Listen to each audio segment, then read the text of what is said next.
Este audiolivro é produzido pela Sociedade do Audiolivro, com narração de Youssef Bacos. Inscreva-se, curta, comente e compartilhe. Se esse conteúdo foi útil, considere contribuir com qualquer quantia, para que todos os dias possamos trazer novos conteúdos e contribuir com a promoção da literatura. Uma boa leitura a todos.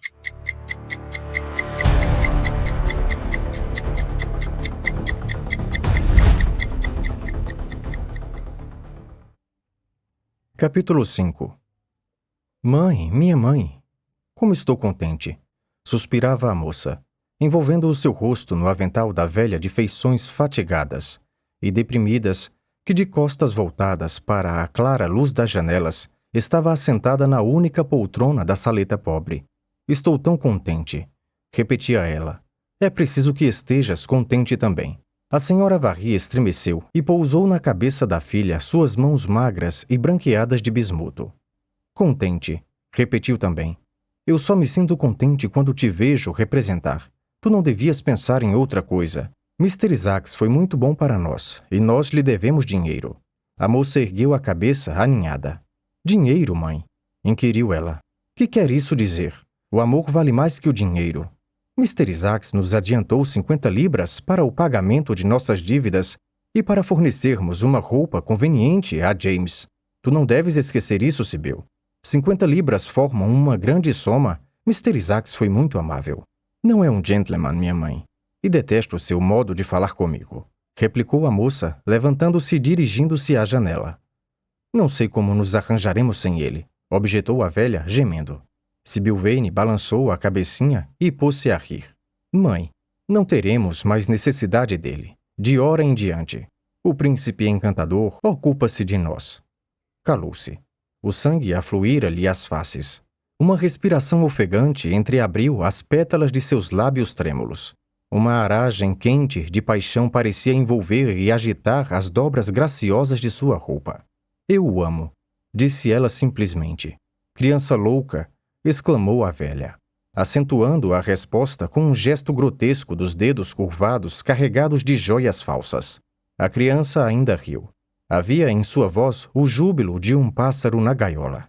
Seus olhos colhiam a melodia e a traduziam no próprio brilho. Cerravam-se depois um instante, como para guardar um segredo.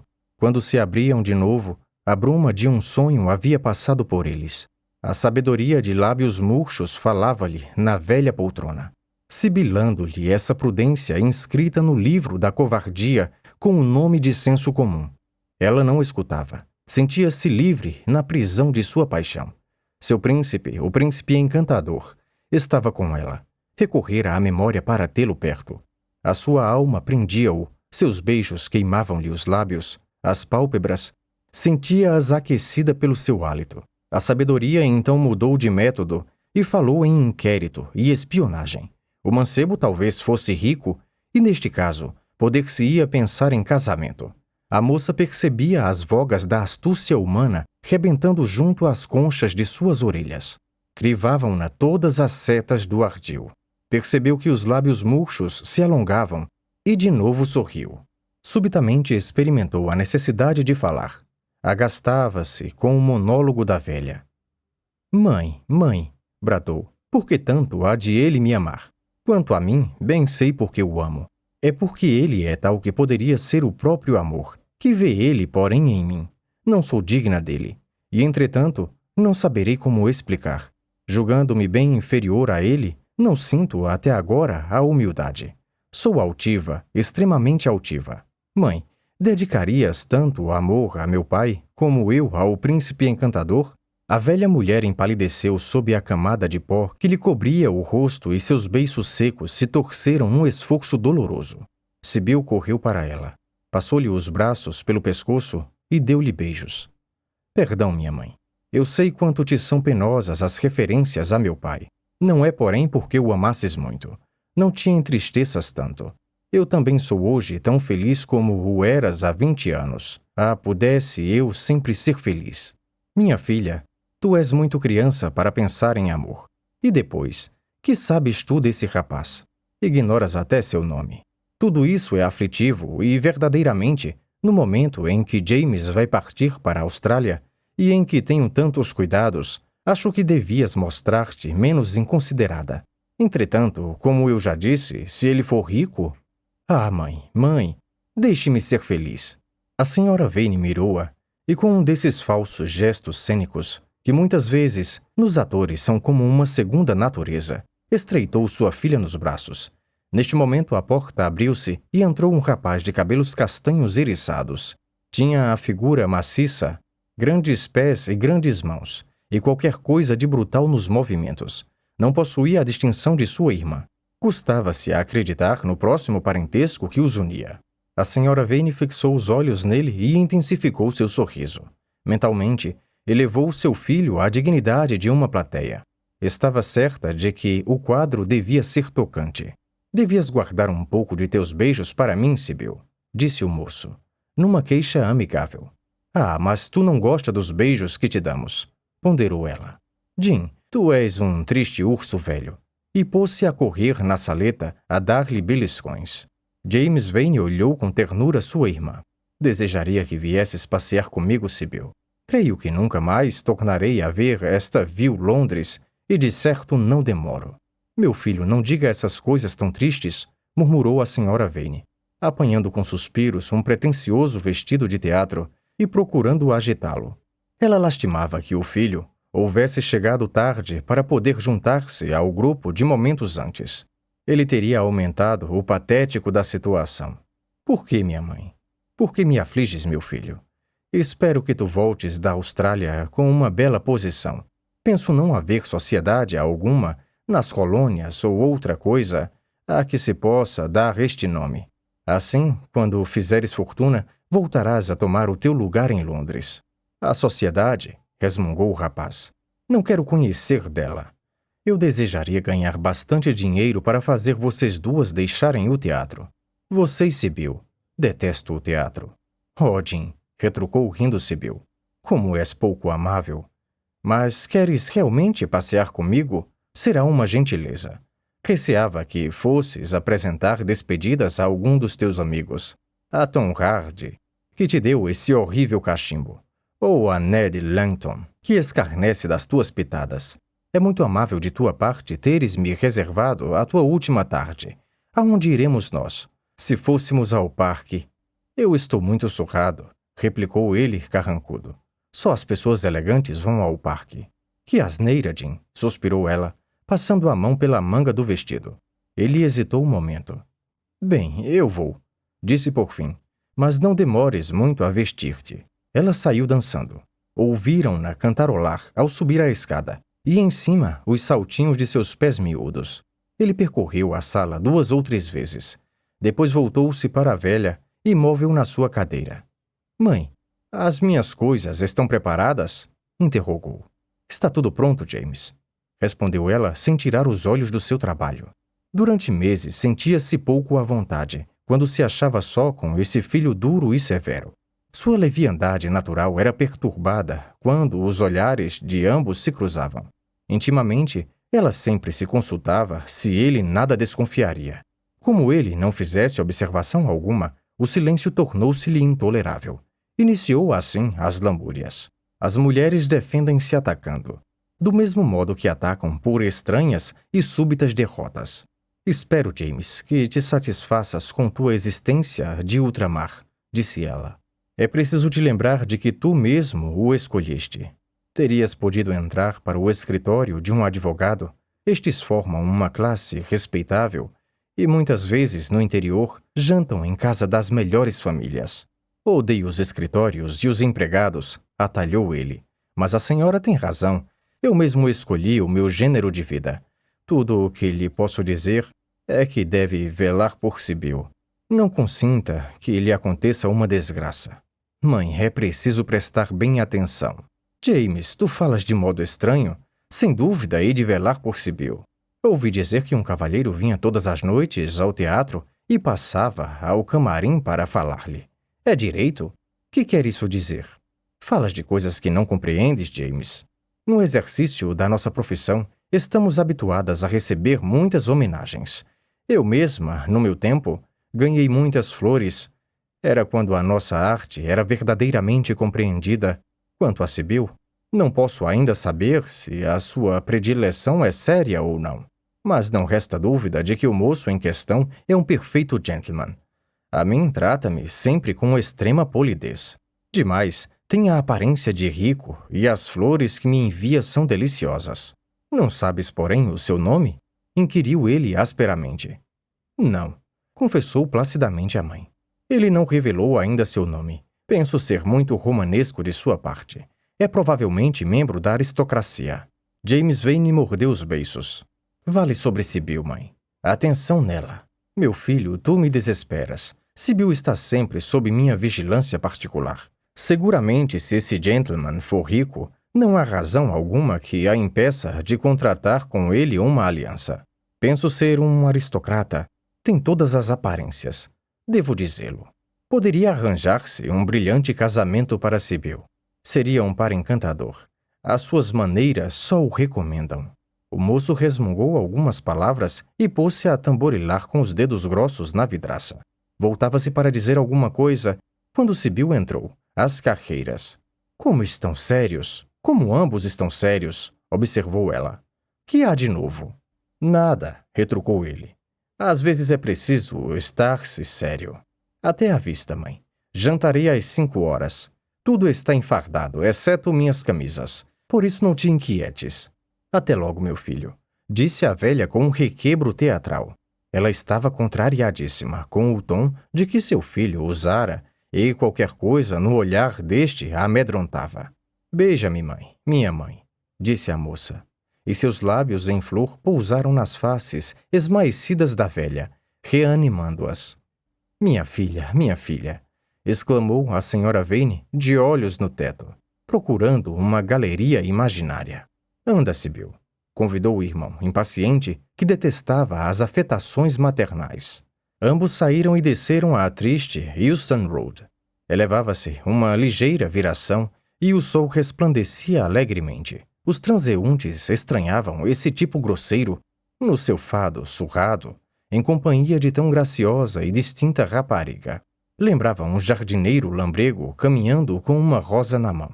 De tempos em tempos, Jim carregava os sobrolhos. Quando percebia o olhar inquisidor de algum transeunte, experimentava essa aversão de ser olhado, que somente tarde os homens célebres experimentam na vida e que, entretanto, o vulgacho sempre reservava. Sibyl, esta mantinha-se perfeitamente inconsciente do efeito que produzia. O amor abria seus lábios em sorrisos, pensava no príncipe encantador, e para mais poder pensar, quase não falava, balbuciando apenas referências ao navio que Jim deveria tomar, ao ouro que este, certamente, descobriria e à magnífica herdeira a quem o mesmo salvaria a vida, arrancando-a aos maus bushrangers de camisas vermelhas. Com efeito, ele não seria sempre marinheiro ou empregado marítimo, como estava prestes a ser. Não. A existência de um marinheiro era muito triste. Viver enclausurado em um barco medonho, com as vagas corcovadas e rugidoras procurando tragá-lo, e um negro vento molesto derrubando os mastros e dilacerando as velas em longas e sibilantes chibatas. Ele deixaria o navio em Melbourne, saudaria polidamente o capitão e iria logo aos Campos de Ouro.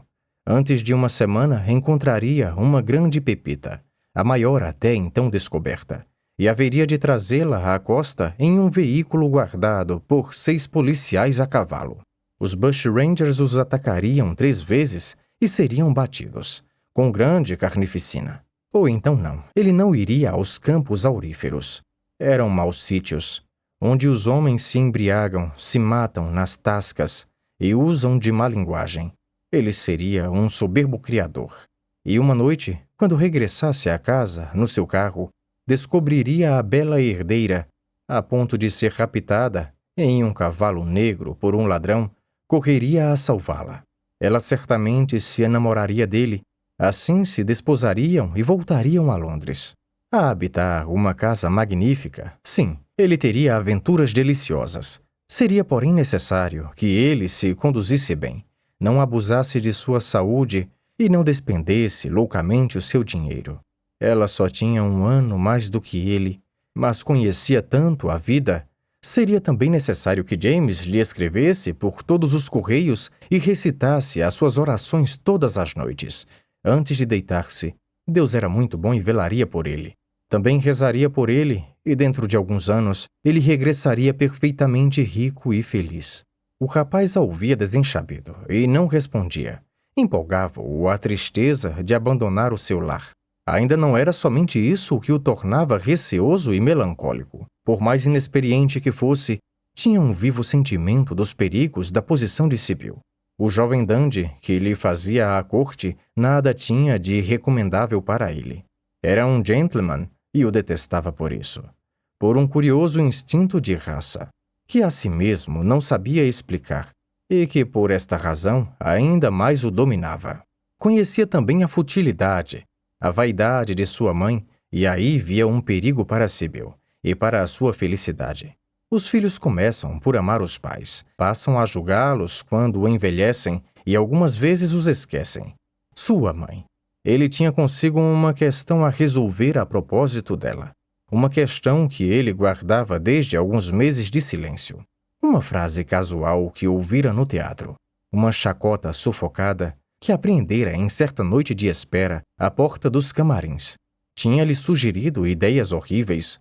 Tudo isso voltava-lhe ao espírito como uma vergastada em pleno rosto. As sobrancelhas se lhe juntavam em uma contração involuntária e em um espasmo doloroso. Ele mordeu o lábio inferior. — Tu não ouves nada do que eu te digo, Jim? Falou Sibyl. E eu faço os mais magníficos planos sobre o teu futuro? Dize então qualquer coisa. Que queres que eu te diga? Oh, que tu serás um bom rapaz, que tu não nos esquecerás, replicou ela sorrindo-lhe. Ele ergueu os ombros. Tu serás muito mais capaz de esquecer-me do que eu de esquecer-te, Sibyl. Ela corou. Que queres dizer, Jim? Contaram que tens um novo amigo? Quem é ele? Por que ainda não me falaste a respeito? Ele não te quer por bem. Para, Jim, ordenou ela. Nada deves dizer contra ele, eu o amo. Como, se nem tu mesma sabes o seu nome? Ponderou o moço. Quem é ele? Tenho o direito de sabê-lo. Chama-se o Príncipe Encantador. Não gostas deste nome? Mau rapaz. Nunca me esqueças. Se apenas o tivesse visto, julgá-lo-ias o mais maravilhoso ser do mundo. Um dia há de encontrá-lo, quando tornares da Austrália. Há de amá-lo muito. Todo mundo o ama, e eu o adoro. Por que não vens ao teatro esta noite? Ele lá estará e eu representarei Julieta. Oh, como representarei? Imagina, Jim. Estar se amando e fazer o papel de Julieta e vê-lo assentado à minha frente, representar para o seu único prazer, receio assustar o público. Assustá-lo ou subjugá-lo. Amar é ultrapassar-se. Esse pobre Mr. Isaacs implorará o gênio para todos os seus vagabundos do bar. Pregava o meu talento como um dogma. Esta noite, bem o sinto, há de anunciar-me como uma revelação. E é obra exclusivamente dele, do Príncipe Encantador. Meu portentoso namorado, meu Deus de graças. Eu, porém, sou pobre junto dele. Pobre? Que importa isso? Quando a pobreza entra sorrateiramente pela porta, o amor induz-se pela janela. Devia ser refeitos os nossos provérbios. Foram inventados no inverno e agora eis o verão. É a primavera para mim, uma verdadeira ronda de flores no céu azul. É um gentleman, objetou o irmão azedo. Um príncipe, proferiu ela musicalmente. Que queres tu mais? Ele quer fazer de ti uma escrava. Eu temo a ideia de me ver livre. Deves desconfiar dele. Quem o vir, logo o estima. Quem o conhecer, logo nele acredita. Sibyl, estás doida? Ela pôs-se a rir e tomou-lhe o braço. Caro velho Jim, tu falas como um centenário. Um dia tu mesmo hás de amar, e então saberás o que é. Deixa esse ar desengraçado. Deves de certo sentir-te contente ao pensar que, embora te afastes, tu me deixas mais feliz do que nunca estive. A vida foi dura para nós, terrivelmente dura e difícil, agora será diversa. Tu vais a um novo mundo, e eu descobri um. Olha, 2 cadeiras. Assentemo-nos e vejamos passar todo esse belo mundo. Assentaram-se no meio de um grupo de basbaques. As tulipas pareciam vibrantes bagas de fogo. Uma poeira branca, como uma nuvem trêmula de íris, movia-se no ar abrasado. Os parassóis de cores vivas iam e vinham como gigantescas borboletas. Ela fez seu irmão falar de si próprio, de suas esperanças e de seus projetos. Ele falava docemente, com esforço. Ambos trocaram as palavras como jogadores que passam os tentos. Sibyl achava-se oprimida, não podendo comunicar sua alegria. Um vago sorriso esboçado sobre os lábios tristes era todo o eco que ela conseguia despertar. Passado algum tempo, ficou silenciosa. Súbito, ela colheu de passagem a visão de uma cabeleira dourada e de uma boca risonha. E em uma carruagem desconhecida, Dorian Gray passou em companhia de 2 damas. Ela pôs-se de pé. "Ei-lo!" exclamou. "Quem?" indagou Jim Vane. "O príncipe encantador", respondeu ela, espiando a Vitória. Ele ergueu-se vivamente e tomando-a rudemente pelo braço. "Mostra-me com o teu dedo. Qual é? Quero vê-lo", exclamou ele. Mas na mesma ocasião passou-lhe pela frente o malho do Duque de Berwick, e quando a praça novamente ficou livre, a Vitória havia desaparecido do parque. "Partiu", murmurou tristemente Sibyl. "Eu quisera mostrar-te-o." "E eu igualmente quisera. Porque, assim como é verdade, havia um só Deus no céu, se ele te fizer algum mal, eu o matarei." Ela olhou-o com horror. Ele repetiu estas palavras que cortaram o ar como um punhal. Os transeuntes começavam a acumular-se. Bem perto, uma dama galhofava. "Anda, Jim, vem!" sibilou ela. E ele a acompanhou como um cão, através da turba. Parecia satisfeito com o que havia dito. Chegados à estátua de Aquiles, ambos deram uma volta ao redor do monumento. Uma tristeza, a tristeza que enchia seus olhos mudou-se num sorriso e ela sacudiu a cabeça. "Estás doido, Jim, inteiramente doido. Tens mau caráter, é tudo. Como podes articular coisas tão baixas? Tu não sabes de quem falas? Tu te mostras simplesmente ciumento e malfeitor. Ah, eu desejaria que amasses. O amor melhora tudo, e tudo o que dizes é mau." "Tenho 16 anos", replicou ele. "E sei o que sou. Nossa mãe não te serve de nada. Não sabe como é preciso te vigiar. Agora quisera não ir mais à Austrália. Sinto grande vontade de largar tudo. E eu o faria, se o meu contrato já não estivesse assinado." "Oh, não te faças assim tão sério, Jim. Tu lembra um dos heróis desses absurdos melodramas em que as mães tanto gostam de brincar? Eu não quero brigas. Eu o vi, e vê-lo é a completa felicidade. Não briguemos. Sei bem que nunca hás de fazer mal aos que amo, não é assim?" "Não enquanto o amares", foi a sua ameaçadora resposta. "Sempre o amarei", protestou ela. "E ele?" "Ele também, sempre." "Pois fará bem." Ela recuou. Depois, com um riso complacente, tomou-lhe o braço. Não era, afinal de contas, mais que uma criança. No Arco de Mármore, tomaram um ônibus que os depôs junto à sua miserável casinha de Euston Road. Eram mais de 5 horas, e Sibyl Vane devia dormir 1 ou 2 horas antes de trabalhar. Jim insistiu para que ela não o deixasse de fazê-lo. Quis imediatamente apresentar os seus adeuses, enquanto a mãe estava ausente, pois esta faria uma cena e ele detestava as cenas, quaisquer que fossem.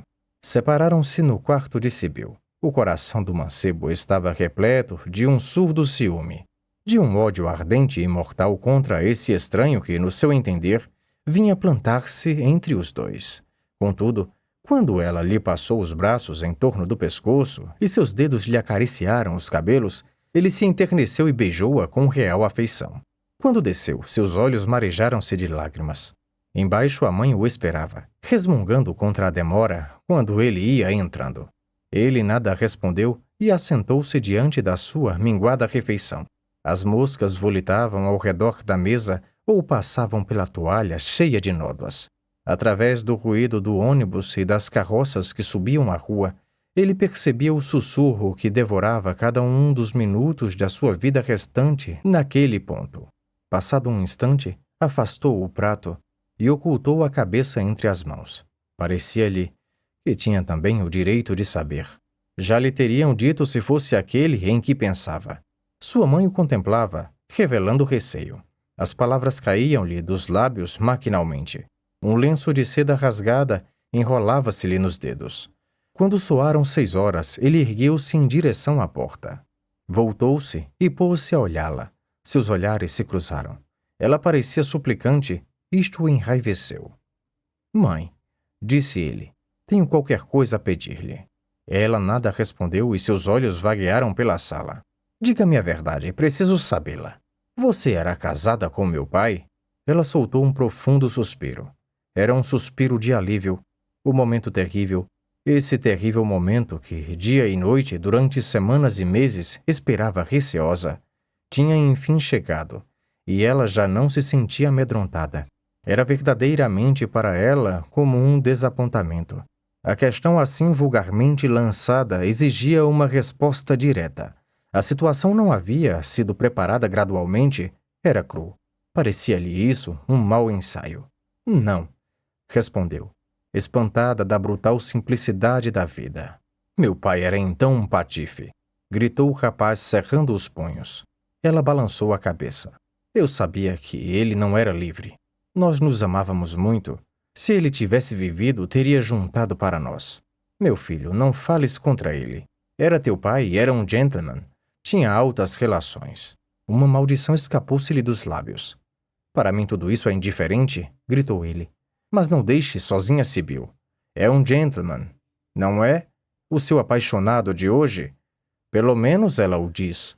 Esse sem dúvida terá também as suas belas relações, não é? Uma indiscutível expressão de humilhação passou pelo rosto da velha mulher. Abaixou a cabeça e procurou enxugar os olhos com as costas das mãos. Sibyl tem uma mãe, murmurou ela. Eu nem sequer tinha isso. O rapaz enterneceu-se. Caminhou em direção à velha, curvou-se e deu-lhe um beijo. Eu sou o primeiro a sentir a pena que lhe causo, falando de meu pai, disse ele, mas já não podia mais. É necessário agora que eu parta. Até um dia. Não se esqueça de que a senhora só tem, de hoje em diante, uma filha a vigiar. E creia-me, se esse homem fizer algum mal à minha irmã, saberei quem ele é. Eu o perseguirei e o matarei como um cão. Juro que o farei.